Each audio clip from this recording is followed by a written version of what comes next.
Morning, we're working to find out what may have sparked a fire that destroyed a mobile home late last night. It happened after 11 on Charleston Court in southeast Albuquerque off of Broadway. KRQE viewer Jeff Hartzer sent us this photo. Firefighters say no one was hurt. The cause of the fire is still under investigation. And fire crews were also busy putting out a blaze at the Taylor Ranch Community Center last night.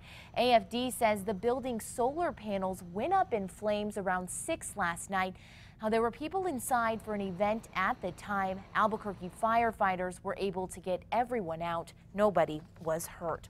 Well, the question still remains, will Espanola's Fiesta Queen keep her crown after making angry comments about her town on social media?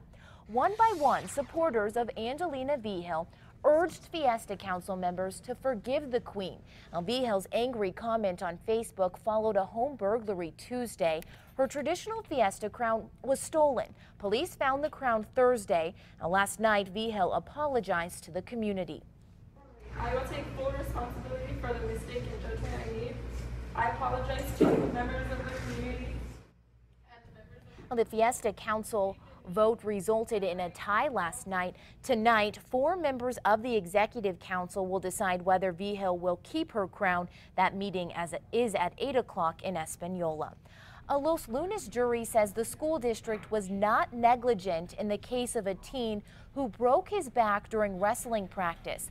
The lawsuit says while Matthew Goudelet attended Valencia Middle School 3 years ago, he was hurt during his first day of practice. It says Goudelet was partnered with a wrestler who took him to the ground and jumped on his back, breaking it in 3 places. His parents sued the district and the coaches, claiming the coaching staff was not qualified and did not help their son when he needed medical attention.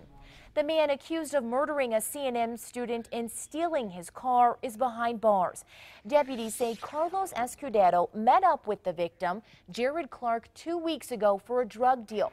When Escudero demanded Clark's car, the two got into a fight.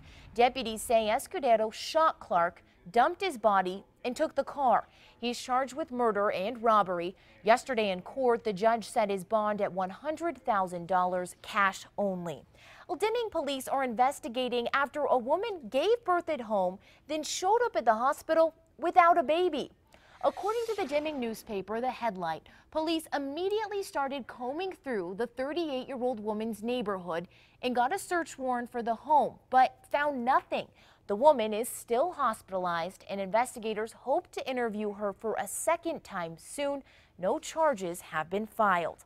Family members of those murdered at a church in Charleston say they forgive the man accused of the killings. I would never be able to hold her again, but I forgive you. The suspect appeared in court yesterday on closed-circuit television. 21-year-old Dylan Ruff is facing 9 counts of murder for the shooting at Charleston Emmanuel AME Church. Police say Ruff shot the victims multiple times and made racial remarks before he ran. Ruff's family has issued a statement offering prayers of healing for the victims of the massacre. Meanwhile, people in New Mexico are showing their support for victims and families of the South Carolina shooting. Yesterday, 8 local pastors from around the city gathered to discuss how our community can help Charleston. Organizers say they want to show support while taking the opportunity to promote nonviolence here. A prayer vigil is set for Sunday. A vintage clothing and costume boutique in Nob Hill is also showing their support for Charleston. I need to do something to say something. So I decided I would turn my window into a response to what happened. Owner of Off Broadway, Susan Ricker, has placed a display in her store's window in remembrance of the lives lost. She says she was moved by what speakers at the church had to say the day after the shooting. Well, sending a clear, it's amazing he survived. Even more amazing, he's now back at work. Albuquerque police officer Lou Golson talked with News 13 about how he beat the odds. That's what I do. It's who Lou Golson is, an Albuquerque police officer. And today, with a smile on his face, the dedicated cop returned to the force after months of recovery. always knew this type of situation could happen. But he never imagined it would. In early January, the 31-year APD veteran pulled over this stolen SUV on San Mateo. When he walked up to the man behind the wheel, Turn it off. police say Christopher Cook opened fire, hitting Golson twice in the vest, then in his hand and leg. I have a rod and 4 bolts in my right femur. I have a plate and 10 screws in my right wrist. Strapped to a wheelchair for months, Golson had to learn how to walk again. It was told to me that while I was in the hospital that I would probably not be able to come back due to my injuries. But he did. Golson's now on light duty, doing office work until he's healthy enough to hit the streets again. He says he's blessed, but often thinks, what if? Officer Brenner's situation was eerily similar to mine. Golson says he thinks of fallen Rio Rancho officer Greg Benner a lot, and how easily what happened to Benner could have happened to him. From what I understand, he was shot twice. I was shot 4 times. I survived, he didn't. Now, Christopher Cook, the man accused of shooting Golson, is charged with attempted murder. He's expected to go on trial later this year and could face life in prison. Well, the search is still on for a man who shot a former Bernalillo County Sheriff's deputy Thursday night. It happened around 11 near Coors and Raymac. Officials say someone fired off a round. It struck the victim's ATV, ricocheted and hit the victim's upper body. He was taken to UNM Hospital with non-life-threatening injuries. Now, at this point, deputies believe the victim was hit by a stray bullet and was not targeted. A drunk driver who crashed into an Albuquerque aviation officer last year will spend some time behind bars. 32-year-old Michelle Rivera was sentenced to 2 years in prison. In March of last year, Rivera was driving drunk, swerving in and out of traffic when she rear-ended aviation officer Bobby Dilley. Rivera blew more than twice the legal limit and was arrested for DWI. It was her 3rd drunk driving offense. Dilley says the sentencing brings him closure. I'll live with the injuries of the wreck for the rest of my life. But now's the time to just move forward. Although Dilley is still recovering, he has returned to work. An Albuquerque family with a dad battling cancer is looking for your help finding their only car. Early Thursday morning, the Gantz family says someone stole their '95 red Jeep Cherokee Sport, like this one, from the parking lot of an apartment complex on Montgomery near Louisiana. Now, James Gantz has been fighting stage 4 prostate cancer for 2 years. He needs the car to get around. Without the SUV, the family says he can't make frequent appointments. It's almost moving every other day, and it's just for my health. Without it, it'd be a tough go. Just bring it home. You know, if it shows up out there, I'm done. No reports, no police, no nothing. So far, APD says it's had no leads on the missing SUV. They say the Jeep may still have Handicap Michigan plates on it. The family is also trying to raise money for a badly needed new car now. We have more on that and how you can help on our KRQE app.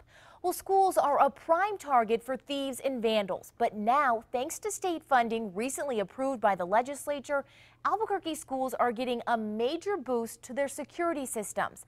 District officials say many of their facilities have outdated equipment or none at all. They hope with the new funds, they can install better technology that can help deter criminals and catch those who still decide to break in.